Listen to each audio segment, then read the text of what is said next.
Hi, good morning, good afternoon, good evening. This is Ogi speaking. How are you doing? Ogi Live today has been just started, and today's MC is in Japanese and sorry, English. 皆さん、こんにちは。おはようございます。こんばんは。オギーです。オギーライブトゥデイを始めたいと思います。よろしくお願いします。今日の MC は英語でやりたいと思います。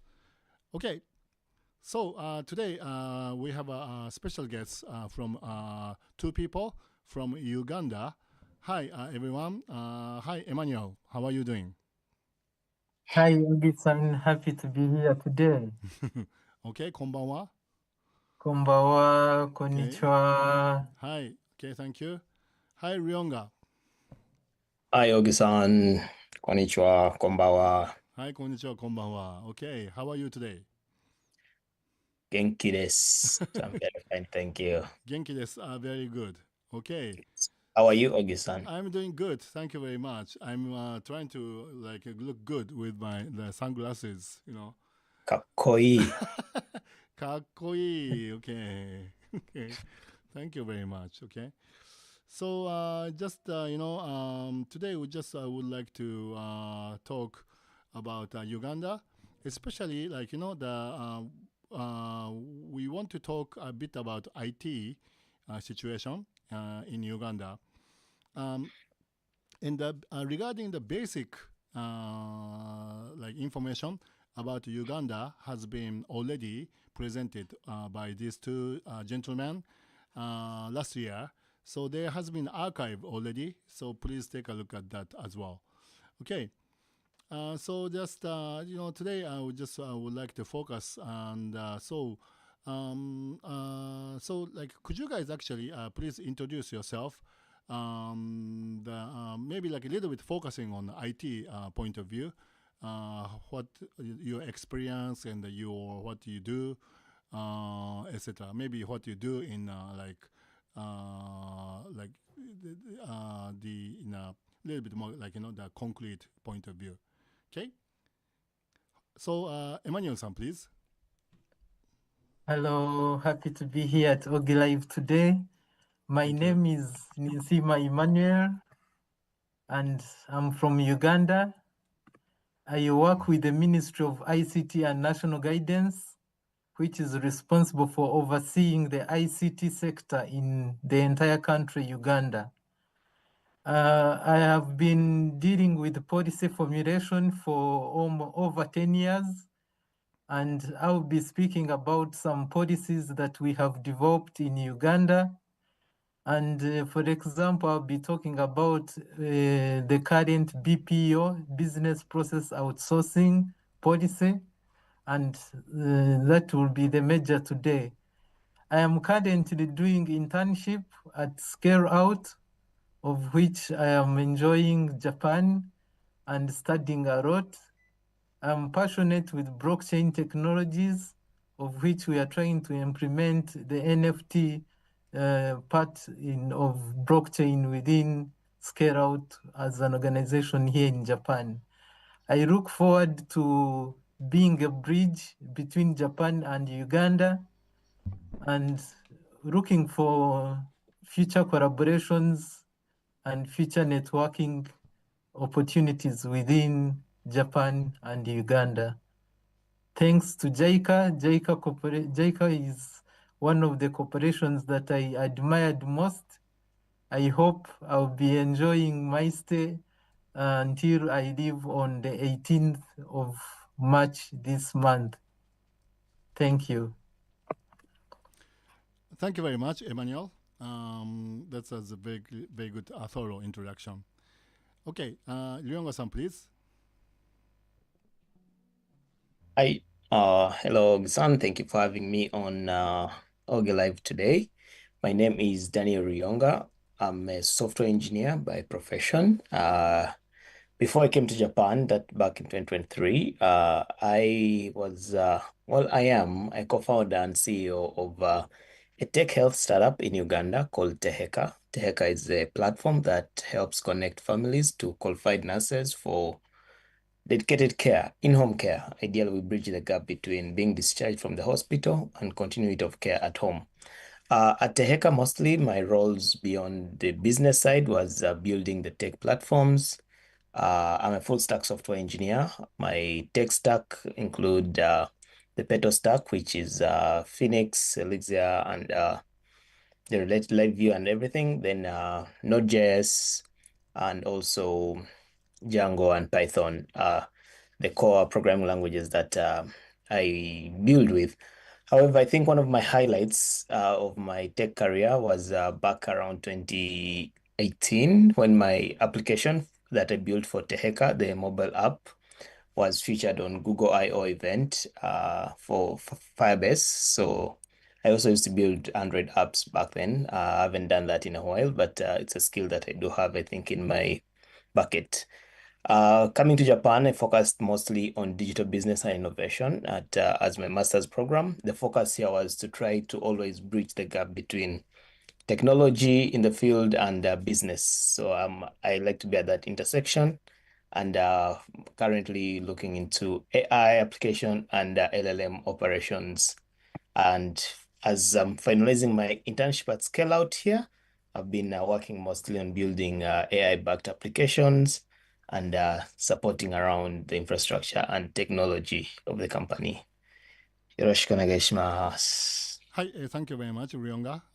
That is also very thorough, the profile. Okay, so you guys have a lot of experience in that IT field in Uganda, and you have a very good kind of experience also in Japan, getting like a master degree and working for a company as in an internship program. So I think you have a lot of insight in the very kind of broad scope. And so let's see, so in that sense, I just want to ask you, very broadly, a question. What is Uganda's technology situation? I'm going very broad, maybe comparing Japanese or maybe US or in those other countries situation. Any Emmanuel-san, do you have any notice?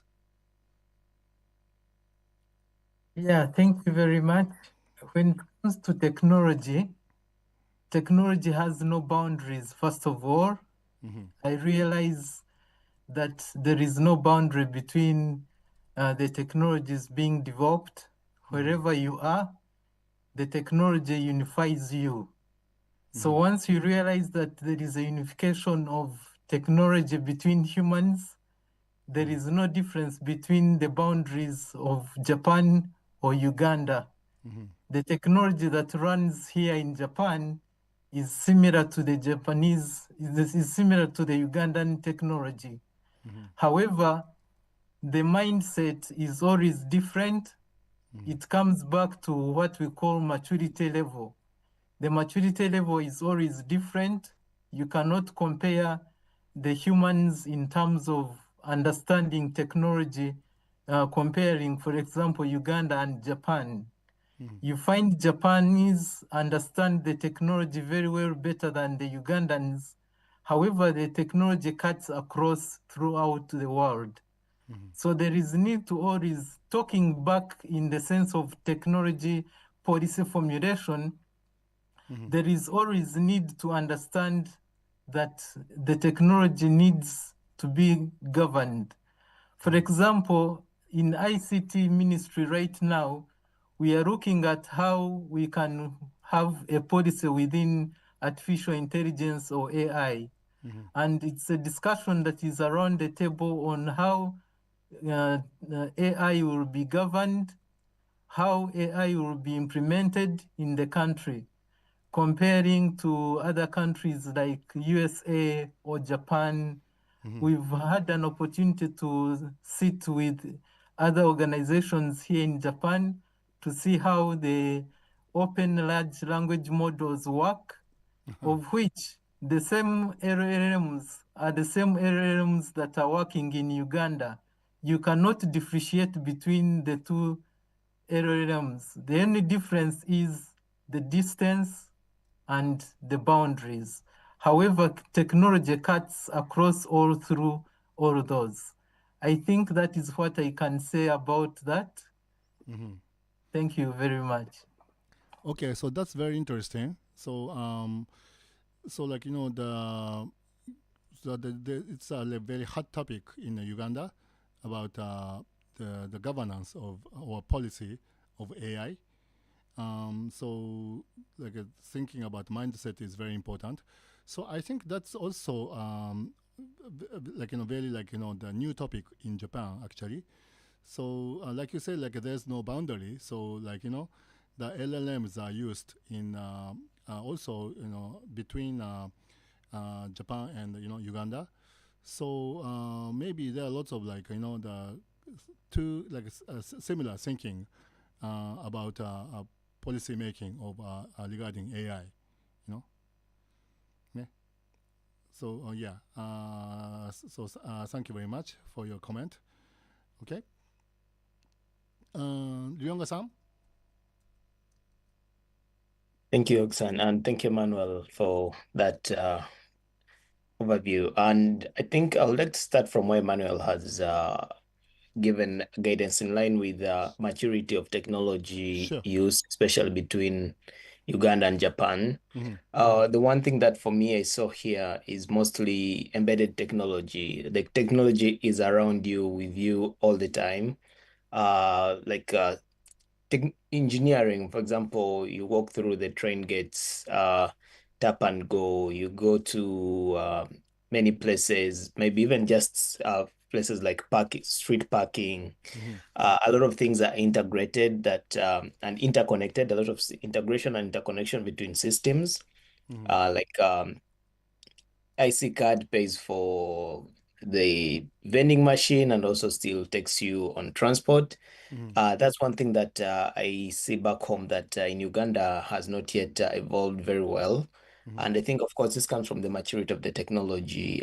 Systems are still very independent, and that is something that I'm sure will become easier with time.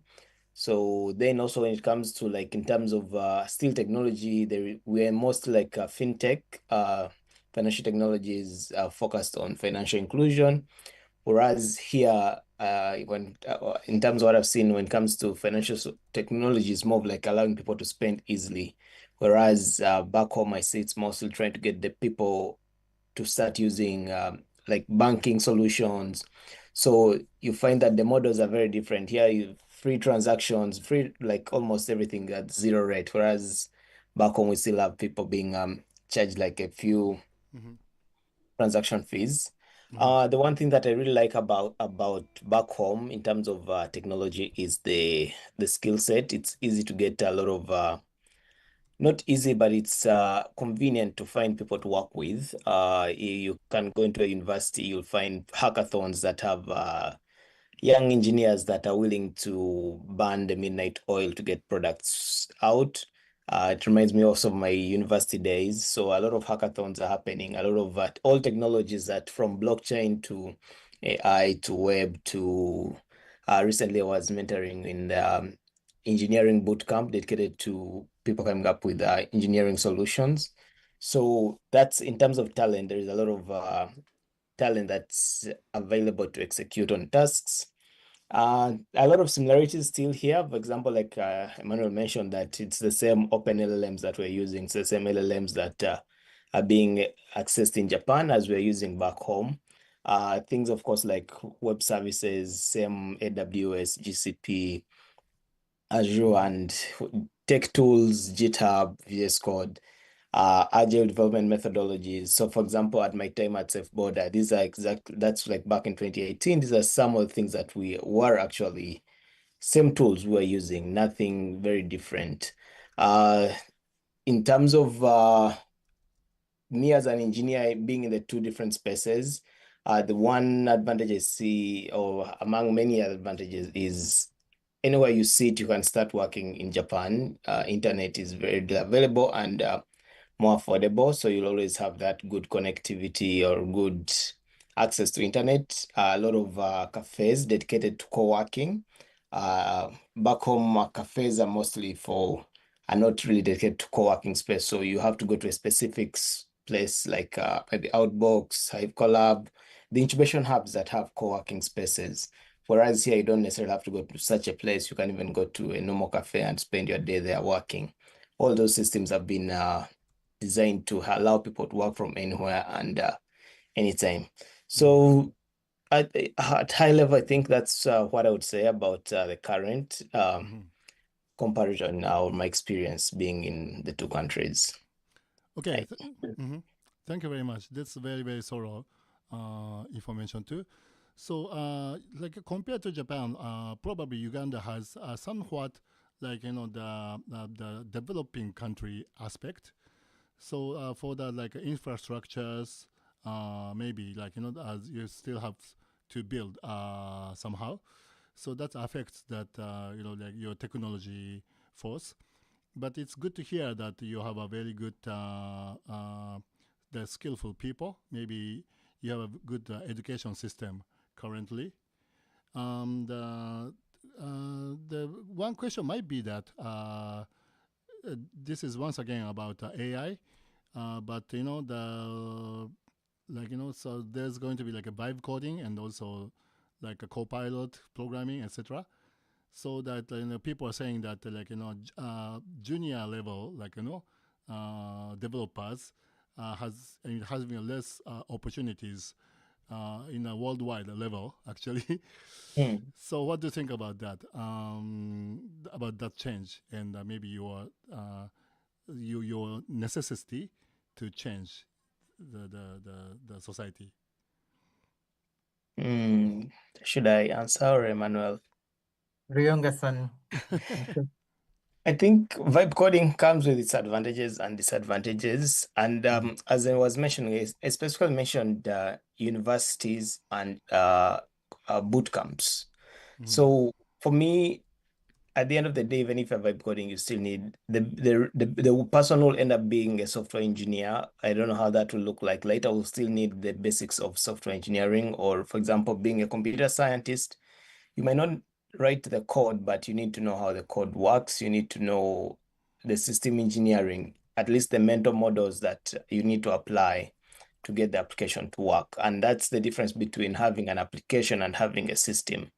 So when you are good at vibe coding, yes, you can build an application, but it will be hard to build a system. And that's where someone who has invested their time in learning how to be an engineer will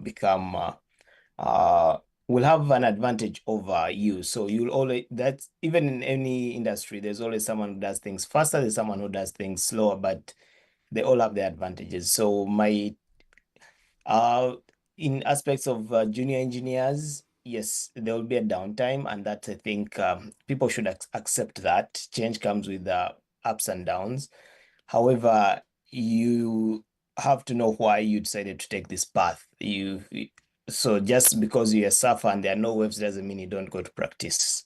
So yeah, I think that would be my take. There'll always be something for you if you chose it diligently. Yeah. Sure. Okay. Thank you for the comment. That's very insightful, I think. So, Emmanuel-san, do you have any comments about that or your own comment? I think he did it well. I will have no reservations. Okay. So one thing is that my like kind of comment is that the it's actually true that it's very difficult to build a system level. So like maybe like a sort of education system could adapt a little bit to be able to not only the like coding level, but also be able to have more like systematic systems approach, or like maybe like management thinking, or those kind of things, to be able to like utilize those like AI system as a part of that tool, you know.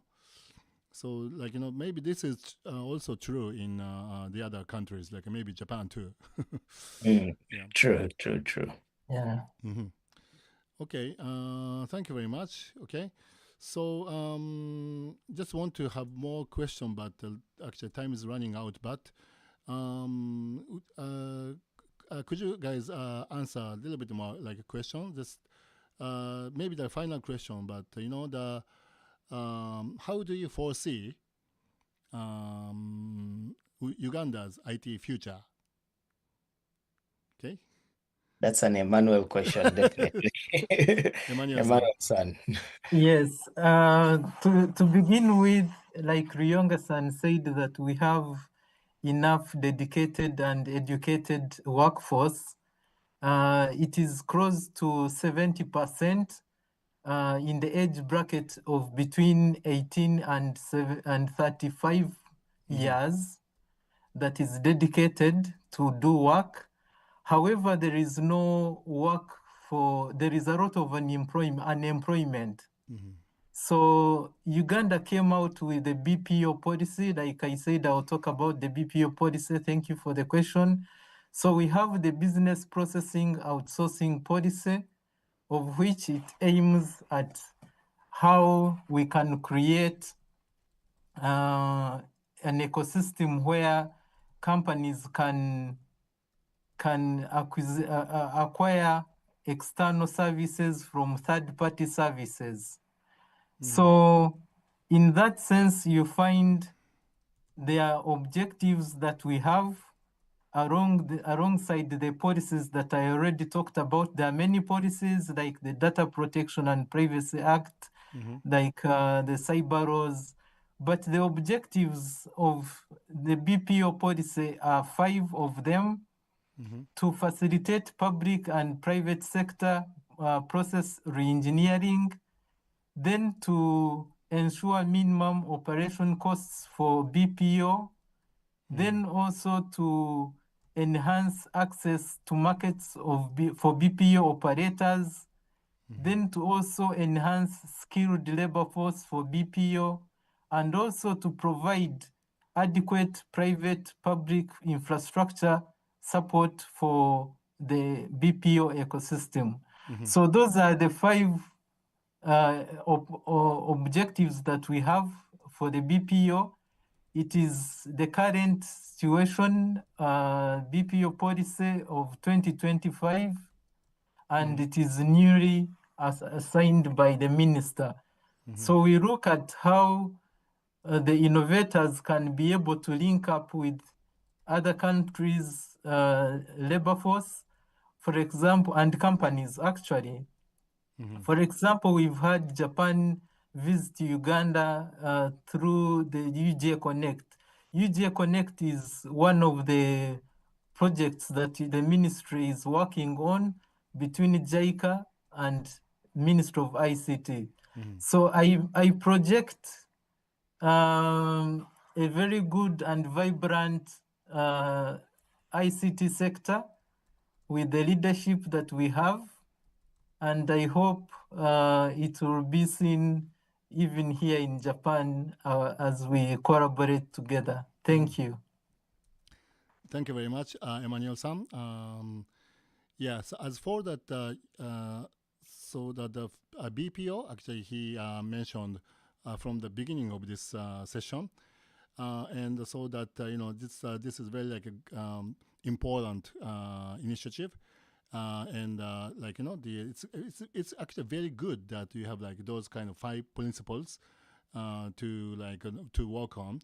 So I hope that this will be a good implementation, and hopefully you become the minister in the future and hire us and etc.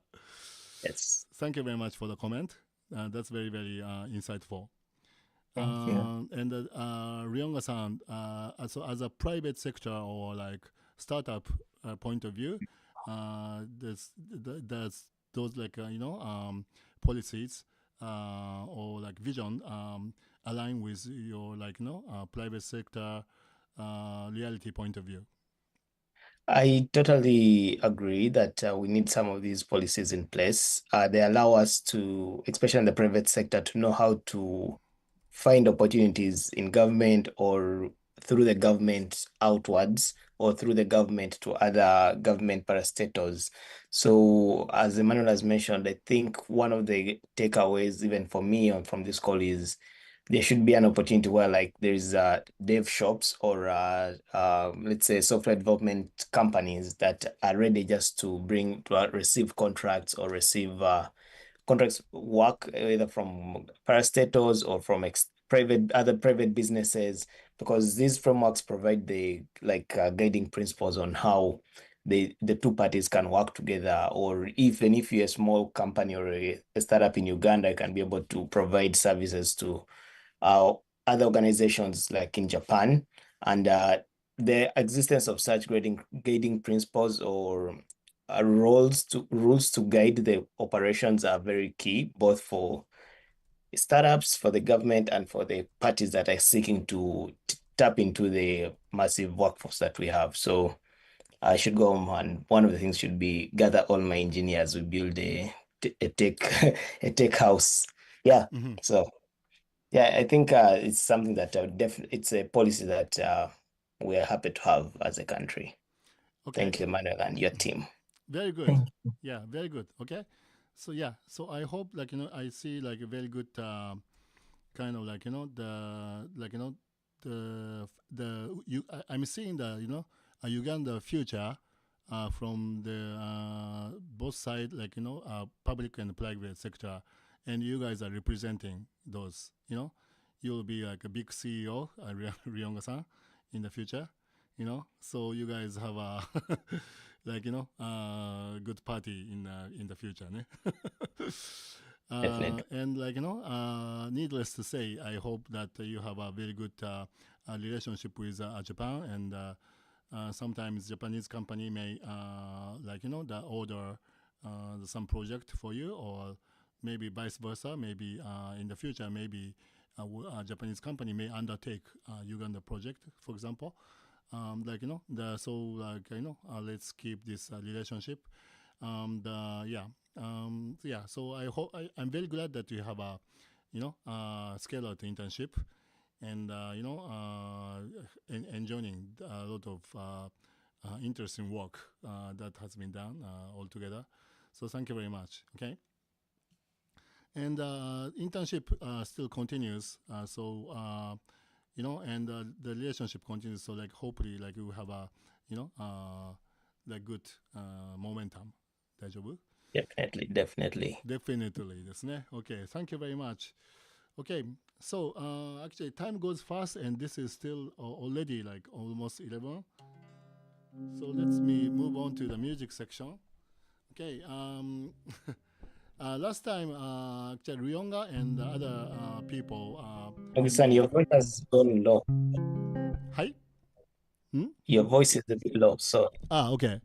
So recently, Ryonga and I and other people actually went to Fukushima to play music together, and Ryonga played the guitar with me and played this song. Okay, and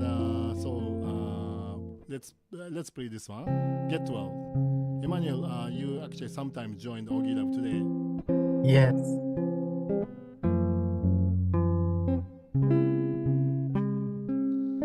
Let's have a fun together when you get well.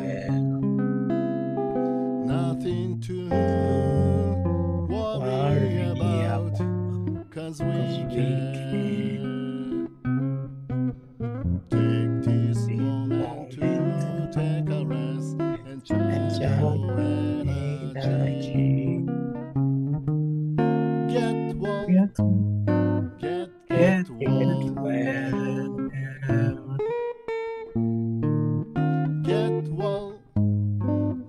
Get well, get well. Get well, get well.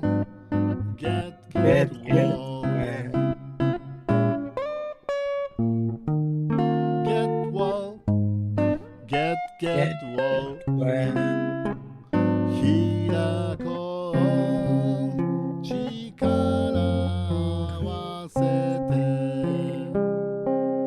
つなごう心交わして世界がもっと良くなりますように Get well Get well Get well Get well エマニュエル Get well Get well Get well Get well Get well Get well So I hope you get well I hope the world gets well. Okay, thank you. And the last song is called Today.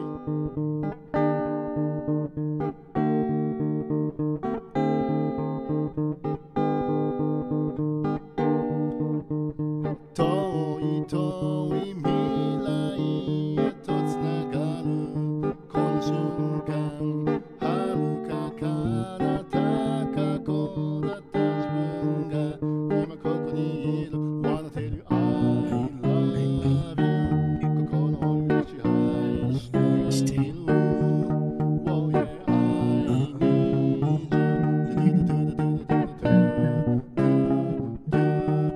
Baby what's up baby what you doing today いつも What a wonderful world you live 素敵な What a beautiful pleasure you dream 笑顔で Oh, oh, what a precious pleasure that you gonna make for all today Thank you very much Today's special guest Thank you. is Emmanuel and Ryonga Thank you very much Emmanuel Arigatou gozaimasu. Ryonga Thank you, Ogi-san, for having me. Thank you, viewers, for being here. And I look forward to being back home and building technology from Uganda to the world, taking all the learnings that I've had here and hoping to keep that connection between Japan and Uganda. I've truly enjoyed learning and growing in Japan and also being at scale out with my internship. So thank you. Perfect Thank you very much I love you 心を支配している Oh yeah I need you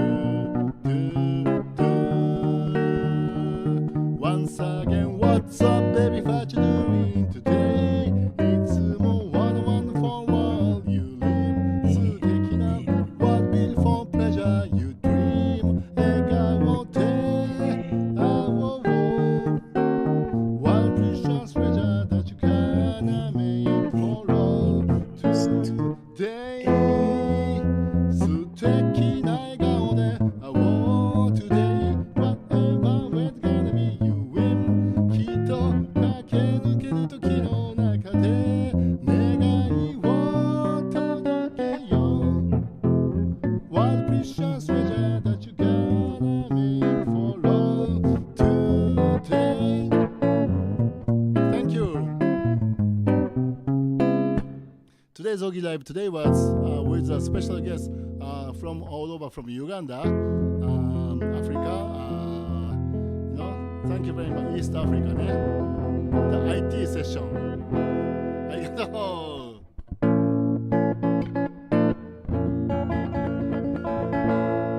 Thank you どうもありがとうございます Thank you. Have a good day and have a good night. See you next time. ありがとうございました。